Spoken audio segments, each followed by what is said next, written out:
Hi everyone, welcome back to the channel simplified education. तो आपका कल बायोलॉजी का लास्ट एग्जाम है। होप कि एग्जाम बहुत अच्छा जाएगा। तो मैंने 5 आवर्स की मैराथन बना दी थी जिसमें आपने कंप्लीट बायोलॉजी पढ़ ली थी। उसके बाद मैंने एक 45 मिनट्स की एक रिवीजन बना दी थी जिसमें आपने पूरी बायोलॉजी पढ़ ली थी। लेकिन आज की इस वीडियो में ना, this video is something different, क्योंकि आज के वीडियो में हम कुछ 10 इम्पॉर्टेंट टॉपिक्स को करने वाले हैं। ठीक है, उम्मीद करते हैं कि इस 10 टॉपिक में से कम एक या 2 से 3 टॉपिक्स जरूर आपके एग्जाम में आएंगे ही आएंगे। एंड सिर्फ इम्पोर्टेंट टॉपिक्स आपको देने नहीं वाले, इम्पोर्टेंट टॉपिक्स आपको समझाने भी वाले हैं। सो ये video will be of somewhere around 20 to 25 minutes. लेकिन ये वीडियो आप एग्जाम से पहले जरूर देख सकते हो। Fine, so I have a 10 topics जिसकी PDF I will provide you. तो सबसे पहला टॉपिक है आपका स्पर्मेटोजेनेसिस। ठीक है, इससे पहले एक मेगास्पोरोजेनेसिस, वो भी बहुत इंपॉर्टेंट टॉपिक है, वो आप पेपर खुद देख लेना क्योंकि ये उस पीडीएफ में इंक्लूड नहीं है। ठीक है, स्पर्मेटोजेनेसिस से अगर हम स्टार्ट करें तो प्यूबर्टी में क्या होता है, स्पर्म्स बनने स्टार्ट हो जाते हैं। ठीक है, सबसे पहले हमारा जो स्पर्मेटोगोनिया होता है जो कि होता है 2N। ठीक है, वो किस में बनता है, प्राइमरी स्पर्मेटोसाइट। स्पर्मेटोगोनिया भी 2N होता है, प्राइमरी स्पर्मेटोसाइट भी 2N होता है। प्राइमरी स्पर्मेटोसाइट के बाद वो बनता है सेकेंडरी स्पर्मेटोसाइट जो कि हैप्लॉइड होता है। तो इसका मतलब क्या है कि प्राइमरी स्पर्मेटोसाइट और सेकेंडरी स्पर्मेटोसाइट के बीच में जो डिवीजन हो रहा है वो हो रहा है मियोसिस। वो कौन सा डिवीजन हो रहा है, मियोसिस। फिर आपके बनते हैं स्पर्मेटिड्स। क्या बनते हैं, स्पर्मेटिड्स, और फिर बनते हैं आपके स्पर्म्स। स्पर्मेटिड्स और स्पर्म्स में डिफरेंस क्या है, स्पर्मेटिड्स आपके होते हैं नॉन मोटाइल। ठीक है, उनमें टेल नहीं होती, वो मूव नहीं कर सकते, but as compared to sperms they are motile. उसके बाद आपका जो स्पर्म्स है वो आपका हेड, जो स्पर्म्स का हेड है वो इम्बेड होता है सर्टोली सेल में, क्योंकि सर्टोली सेल उनको नरिशमेंट देगा। और जैसे ही उनको नरिशमेंट मिल जाती है सर्टोली से, वो सेमिनिफेरस ट्यूब्यूल से रिलीज हो जाते हैं through the process of spermiation. Through the process of spermiation. ठीक है, so in this topic there are 3 terms that is very very important. सबसे पहली टर्म्स आती है आपकी स्पर्मेटोजेनेसिस, जिसका मतलब होता है process of formation of sperms, spermatogenesis. ठीक है, नॉन मोटाइल से मोटाइल स्पर्म्स बनाना, that is your spermiogenesis. Spermiogenesis. And जब स्पर्म्स फाइनली रिलीज हो चुके हैं from seminiferous tubule, that process is known as the spermiation. Spermiation. Fine, so ये 3 terms में आपको बहुत कभी कभी कंफ्यूज कर दिया जाता है कि difference between spermatogenesis, spermiogenesis, spermiation. Why, क्योंकि बहुत ही सिमिलर सुनने वाली टर्म्स हैं और एक टाइम पे कोई भी इसमें कंफ्यूज हो जाता है। ठीक है, उसके बाद पर इजैकुलेशन में 200 to 300 मिलियन स्पर्म्स रिलीज होते हैं। और अगर फर्टिलाइजेशन करनी है तो उसके लिए 60% स्पर्म्स की नॉर्मल शेप एंड साइज होनी चाहिए and 40% should show the vigorous motility. Fine, and 200 से 300 मिलियन स्पर्म्स अगर नहीं है, उस कंडीशंस को हम बोलते हैं ओलिगोस्पर्मिया। अगर मोटिलिटी नहीं है तो स्थेनोस्पर्मिया। तो ये कुछ ऐसे टर्म्स हैं, इनके बारे में आपने नहीं पढ़ना क्योंकि ये थोड़ा एडवांस लेवल का है, बट ये आपने याद रखना है। तो पहला टॉपिक हमारा आता है स्पर्मेटोजेनेसिस, जिसमें कि आपने पहले तो ये याद रखना है स्पर्मेटोगोनिया से प्राइमरी स्पर्मेटोसाइट, फिर सेकेंडरी स्पर्मेटोसाइट, फिर स्पर्मेटिड्स एंड फिर स्पर्म्स।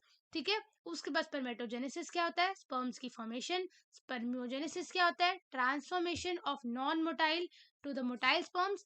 एंड जब स्पर्म फाइनली रिलीज हो चुके हैं, that process is known as spermiation. Nutrition कहाँ से लेता है, सर्टोली से लेता है। कहाँ से लेता है, सर्टोली से लेता है। ये 3 क्वेश्चंस आपके एमसीक्यू में पूछ सकते हैं कि पर इजैकुलेशन कितने स्पर्म रिलीज होते हैं, 200 से 300 मिलियन।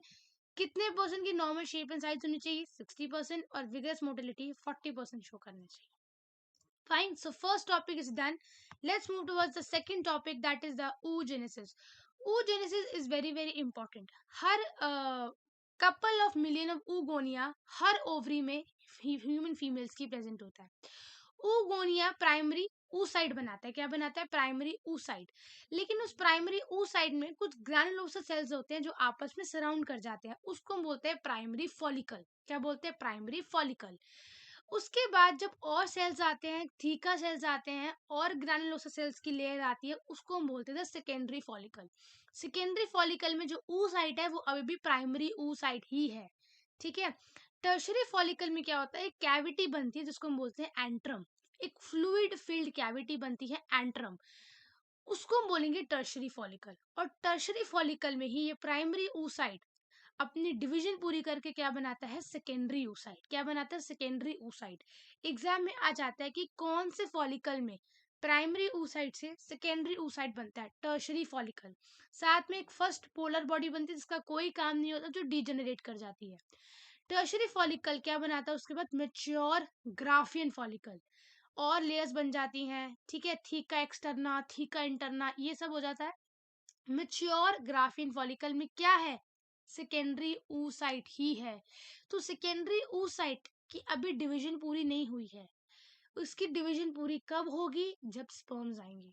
जैसे ही स्पर्म्स मेच्योर ग्राफियन फॉलिकल के कांटेक्ट में आएगा, सेकेंडरी oocyte के कांटेक्ट में आएगा, उस तो मेच्योर ग्राफियन फॉलिकल में क्या है, सेकेंडरी oocyte। जैसे सेकेंडरी oocyte से स्पर्म कांटेक्ट में आएंगे, सेकेंडरी oocyte अपनी डिवीजन पूरी करेगा और क्या बनाएगा, ooted। क्या बनाता है, ooted।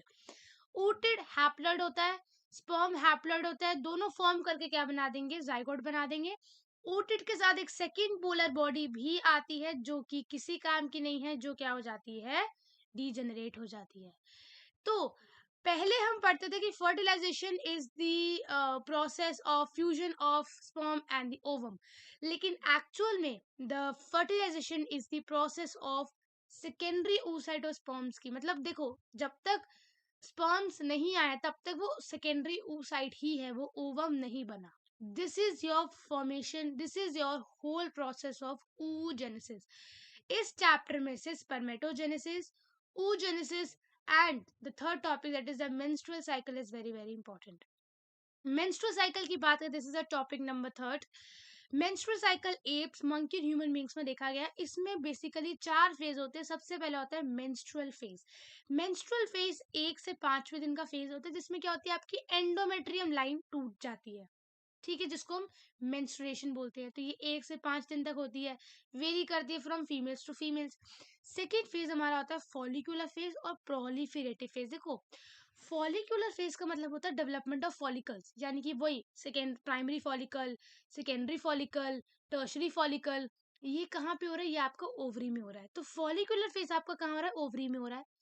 लेकिन यूट्रस की एंडोमेट्रियम टूट चुकी है, मेंस्ट्रुअल साइकिल में टूट गई, तो वो दोबारा बनेगी, वो दोबारा से बननी शुरू हो जाएगी, उसको हम बोलते हैं प्रोलिफेरेटिव फेज। तो फॉलिकुलर फेज आपका ओवरी में हो रहा है, प्रोलिफेरेटिव फेज आपका यूट्रस में हो रहा है। कितने दिन में हो रहा है, 16 से 13 डे के बीच में ये फेज आपकी चल रही है, ठीक है। थर्ड हमारा आता है ओव्यूलेटरी फेज। तो एलएच और एफएसएच का बढ़ता है क्या, उनके एलएच और एफएसएच बढ़ते हैं जब एलएच की सर्ज आ गई, मतलब एलएच की एकदम से पीक आ गई। एलएच की पीक आते ही ना आपका क्या होता है, मेच्योर ग्राफियन फॉलिकल एकदम से रप्चर होता है और उसमें से ओवम, ooted या सेकेंडरी oocyte रिलीज हो जाता है। कितने डे पे, 14th डे पे। कितने डे पे, 14th डे पे, ठीक है। इसको हम बोलते हैं ओव्यूलेटरी फेज, ठीक है। आपको किसी भी फीमेल की साइकिल दे दी और आपको बोला उसका ओव्यूलेटरी डे निकाल के दिखाओ, तो आपने -14 कर देना, क्योंकि 14th डे ओव्यूलेटरी फेज होता है। Last we have the secretory और द लूटियल फेज, जिसमें कॉर्पस लूटियम बनता है। सेक्रेटरी फेज 15 से 28 दिन तक का ये होता है। और जैसे ही प्रोजेस्टेरोन का लेवल, देखो प्रोजेस्टेरोन जब तक इंक्रीज करेगा वैसे वैसे एंडोमेट्रियम की लाइनिंग बढ़ेगी। लेकिन प्रोजेस्टेरोन सेक्रेट कौन करता है, corpus luteum. Corpus luteum degenerate करा तो प्रोजेस्टेरोन का लेवल गिर गया। प्रोजेस्टेरोन का लेवल गिरते ही एंडोमेट्रियम फिर से टूट जाएगी, that will leads to again menstrual phase, फिर से शुरू हो जाएगा। This is a, I can say the basic phases of a human female menstrual cycle: menstrual phase, follicular or proliferative phase, ovulatory phase and the secretory and the luteal phase। phases के नाम याद रखने हैं, कौन सा hormone किस, कौन क्या काम कर रहा है, डेज कितने हैं, एलएच सर्च कब आती है। उसके अलावा आप इसका ग्राफ भी करके जाएंगे, क्योंकि graph is also very very important, ठीक है। Next we have the topic number 2। Okay, this is a topic 1। ये पूरे 3 टॉपिक 1 थे। Then this is the topic 2। This is very very important। इसको हम बोलते हैं एवोल्यूशन से ही सबसे इंपॉर्टेंट टॉपिक है homologous and the analogous organ. Homologous का मतलब है, आपने हमेशा सुना होगा एच डी टीवी या एच डी चैनल, सुना होगा H D. Similarly homologous organ का काम क्या होता है, मतलब सेम ओरिजिन है लेकिन फंक्शन बहुत डिफरेंट है। ठीक है, देखो वर्टिब्रेट्स के जो 4 लिम्स हैं उनका ओरिजिन सेम है, यानी कि वो भी उन्हीं से ही बने जिससे हमारे हाथ बने हैं या हमारे पाँव बने हैं। लेकिन हम उस हाथ का काम लिखने के लिए कर रहे हैं तो कोई दौड़ने के लिए कर रहा है, कोई किसी और के लिए कर रहा है। तो होमोलोगस ऑर्गन का मतलब है कि आपका ओरिजिन सेम है, यानी कि बना हुआ स्ट्रक्चर बिल्कुल सेम है लेकिन फंक्शन डिफरेंट है। क्या डिफरेंट है? फंक्शन डिफरेंट है। इनके एंसेस्टर्स भी कॉमन होंगे और इसको बोलते हैं डाइवर्जेंट एवोल्यूशन। क्या बोलते हैं? Divergent evolution, H D.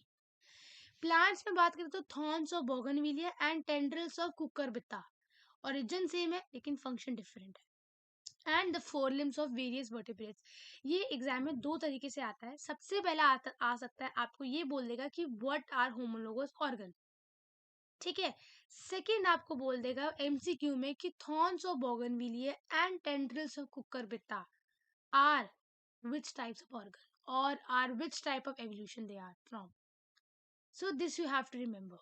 The second we have the analogous organ. Analogous organ AC से याद रखना, AC it is a convergent evolution. ये उल्टा है, वहाँ क्या था, different structure same, sorry, different same structure different function. यहाँ पे क्या है, different structure but same function. यहाँ पे फंक्शन बिल्कुल सिमिलर है लेकिन स्ट्रक्चर बहुत डिफरेंट है।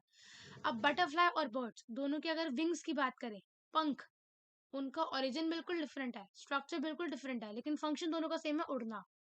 And the potato and the sweet potato, this is your topic number 2। The third topic is the genetic disorders, जिसमें आपका मेंडेलियन में 2 तरीके के होते हैं, autosomal and x linked. Autosomal में सबसे पहले आता है आपका फिनाइल कीटोनूरिया। फिनाइल कीटोनूरिया, यहाँ पे एंजाइम खराब होता है, फिनाइल हाइड्रोलेज।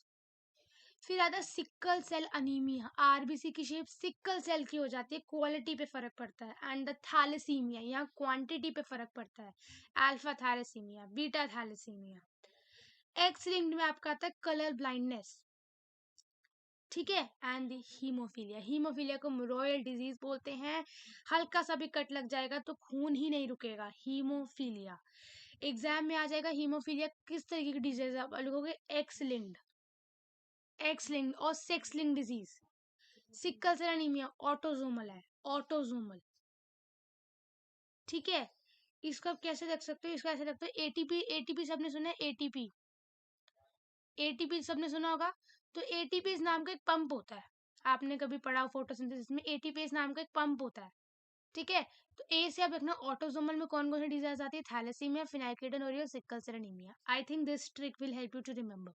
एंड जो बची हुई है कलर ब्लाइंडनेस और हीमोफीलिया, वो आपकी एक्स लिंक्ड में आ गई। उसके बाद नॉन मेंडेलियन या फिर नॉन मेंडेलियन डिसऑर्डर्स की अगर हम बात करें, जिसमें हम क्रोमोसोमल डिसऑर्डर्स की बात करें, सबसे पहले आता है आपका डाउन सिंड्रोम, बहुत इंपॉर्टेंट। डाउन सिंड्रोम में क्या होता है, ट्राइसोमी ऑफ 21, हाइट छोटी रह जाएगी, पाँव हमेशा सीधे रहेंगे, मुंह खुला रहेगा, this is the Down syndrome. Klinefelter X X Y, देखो ऐसी जो होंगी ना, ये मेल तो होगा लेकिन इसमें फीमेल डेवलपमेंट भी होगी, यानी कि मेल है लेकिन ब्रेस्ट डेवलपमेंट हो रही है, ठीक है। Klinefelter syndrome. And Turner syndrome होता है कि फीमेल है लेकिन फीमेल भी कंप्लीट नहीं है, तो ये फीमेल स्टेराइल होगी, इसकी ओवरीज रूडिमेंट्री होंगी, this is a Turner syndrome, ठीक है। This is the topic number 3, the genetic disorder is very very important. The fourth topic we have the Hardy Weinberg equilibrium और हार्डी वेंसबर्ग प्रिंसिपल। ये population पे depend करता है, और sorry ये population के लिए होता है, और इसकी जो इक्वेशन होता है it is a p square plus q square plus 2pq is equal to 1। इसमें जो फैक्टर्स हैं, सबसे पहले फैक्टर्स पे इफेक्ट करेगा mutation, genetic drift, recombination, natural selection and the gene migration. Gene migration, natural selection में आपके founders effect, bottleneck effect, this is very very important। Hardy Weinberg equilibrium, ये इक्वेशन आप हमेशा याद रखेंगे, p square plus q square plus 2pq is equal to 1।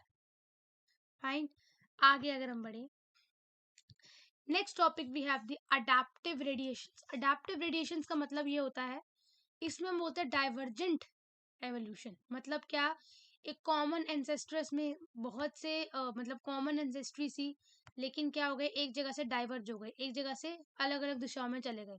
इसको हम बोलते हैं अडेप्टिव रेडिएशंस। ये डाइवर्जेंट एवोल्यूशन का पार्ट है। इसका एग्जांपल क्या है, Darwin finches Galapagos island, Darwin finches Galapagos island. ठीक है।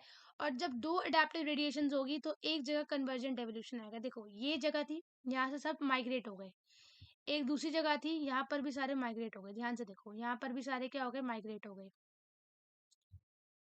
ये देखो, ठीक है, यहाँ पे भी क्या हो गया, माइग्रेट हो गए। बट ये एक जगह देखो, यहाँ पर क्या हो रहे हैं, मिल रहे हैं। तो जब दो डाइवर्जेंट एवोल्यूशन हो गए तो एक जगह पे क्या आ जाएगा, आपका कन्वर्जेंट एवोल्यूशन आ जाएगा। इसका एग्जांपल है placental mammals and the Australian marsupials ठीक है, this is your adaptive radiations का example. Fine. Next topic we have the cause of biodiversity. Biodiversity क्यों लॉस हो रही है, सबसे पहले habitat loss and fragmentation, over exploitation, जहाँ पे डोडो मॉरिशस का example, Steller sea cow and passenger pigeon in America. ठीक है। Alien species invasion and coextinction, fig and wasp. ठीक है, को एक्सटेंशंस, इसके पॉइंट्स याद रखना। Next topic we have, this is very important, population interaction. Predation, एक को नुकसान दूसरे को फायदा। प्रीडेशन, शेर ने हिरन को खा लिया, हिरन का नुकसान शेर का फायदा। पैरासिटिज्म क्या होगा, पैरासिटिज्म होगा जिसमें एक को नुकसान दूसरे को फायदा। जैसे कि किसी के सर में जुएं हैं, तो जुओं को तो मिल रहा है न्यूट्रिशन, लेकिन उस इंसान से तो न्यूट्रिशन लिया जा रहा है ना, उसको नुकसान है। कंपटीशन, दोनों का नुकसान, कंपटीशन में किसी का फायदा नहीं होता, दोनों का नुकसान होता है। म्यूचुअलिज्म, दोनों का फायदा, भाई भाई बन के रहेंगे, मैं तेरी मदद करूंगा तो मेरी मदद करिए। वो दोस्त है जो एग्जाम में एक दूसरे का बहुत साथ देते हैं। इसका एग्जाम्पल है लाइकन्स। ठीक है, लाइकन्स में आपका फंजाई और एल्गाई आता है। कमेंसलिज्म, एक का फायदा दूसरे को कोई फर्क नहीं पड़ रहा, दूसरे को कोई फर्क नहीं पड़ रहा। ठीक है, इसका एग्जाम्पल है आपका sea anemone and the clown fish. ठीक है। Last we have the amensalism, जिसमें एक को नुकसान हो रहा है लेकिन दूसरे को कोई फायदा नहीं हो रहा। आप किसी बैक्टीरिया से, किसी से आप एंटीबायोटिक्स लेके वायरस को मार रहे हो, बैक्टीरिया को कोई फर्क नहीं पड़ा लेकिन वायरस मर रहा है। ठीक है। अब क्या कहते हैं इसमें है, इसमें ना ये एग्जाम्पल थोड़ा सा पढ़ लो। इसमें ये कहते हैं कि प्रिडेशन होता है कि, या प्रिडेशन होता है जिसमें एक जानवर दूसरे जानवर को खा रहा है, तो दूसरा जानवर खाने देगा कि आजा मुझे खा ले, नहीं। दूसरा जो जानवर है जिसको हम प्रे बोलते हैं, जिसको खाया जाता है, वो भी अपने आप को बचाने की पूरी कोशिश करेगा। जिसमें सबसे पहले आता है आपको कॉमोफ्लाज, मतलब गिरगिट। गिरगिट क्या होता है, उसको उसको छुपना बहुत आसान है, वो रंग बदल लेगा। वो घास में जाएगा तो हरा कलर का हो जाएगा, वो अगर ट्री के बाग पे होगा तो वो ब्राउन हो जाएगा, जिससे वो दिखेगा ही नहीं, तो प्रेडेटर उसको पकड़ ही नहीं पाएगा। सेकंड होता है toxic chemical, that is monarch butterfly. Monarch butterfly अपने अंदर एक टॉक्सिक केमिकल सेक्रेट करती है, जिससे कोई भी अगर प्रेडेटर उसको खाता है तो उसका टेस्ट, मुंह का टेस्ट खराब हो जाता है और वो कभी खाता ही नहीं, फिर उसको कहता है मैं नहीं खा रहा, बहुत गंदा टेस्ट करती है ये। पैरासाइट्स की बात करें, दो पैरासाइट्स होते हैं, ecto parasite and the endo parasite. Ecto क्या होगा, सरफेस पर है। ठीक है, सर, जैसे किसी के सर पे जुए हैं तो ऊपर है, सरफेस के ऊपर है, इंटरनली नहीं है, एक्सटर्नली प्रेजेंट है। एंडो पैरासाइट मतलब अंदर, अब टेप वॉर्म है या कोई आई कैन से, हाँ टेप वॉर्म है, तो वो क्या कर रहा है, वो बॉडी के अंदर रह रहा है। कहाँ रह रहा है, बॉडी के अंदर रह रहा है, उसको हम बोलेंगे एंडो पैरासाइट। क्या बोलेंगे, एंडो पैरासाइट। ठीक है, एंडो पैरासाइट क्या होगा, बॉडी के अंदर रह रहा है, टेप वॉर्म हो गया। ठीक है, जो कि बहुत सारी डिजीज कॉज करता है। फाइन। उसके बाद हमारा आता है, this is very important, gross principle of exclusion. ये गॉस प्रिंसिपल बहुत जरूरी है। ये कहता था कि भाई कोई दो स्पीशीज ना साथ में नहीं रह सकती, जो सुपीरियर वाली, जो ताकतवर होगी ना, वो कमजोर वाले को खत्म कर देगी। ये कहता है गॉस प्रिंसिपल ऑफ एक्सक्लूजन। इसमें इसने बहुत सारे एग्जांपल दिए, बैलेनस का, कैथालमस का, बहुत एग्जांपल्स दिए इसने। और इसने ये प्रूव कर दिया कि भाई कोई दो स्पीशीज साथ में नहीं रह सकती, जो ताकतवर वाली होगी वो कमजोर वाली को खत्म कर देगी। लेकिन फिर मैकार्थर ने रिसोर्स पार्टीशनिंग नाम का एक कॉन्सेप्ट लाया। उसने कहा ऐसा नहीं है, अगर दो स्पीशीज साथ में रहना चाहती है तो वो अपने रिसोर्स को डिवाइड कर ले।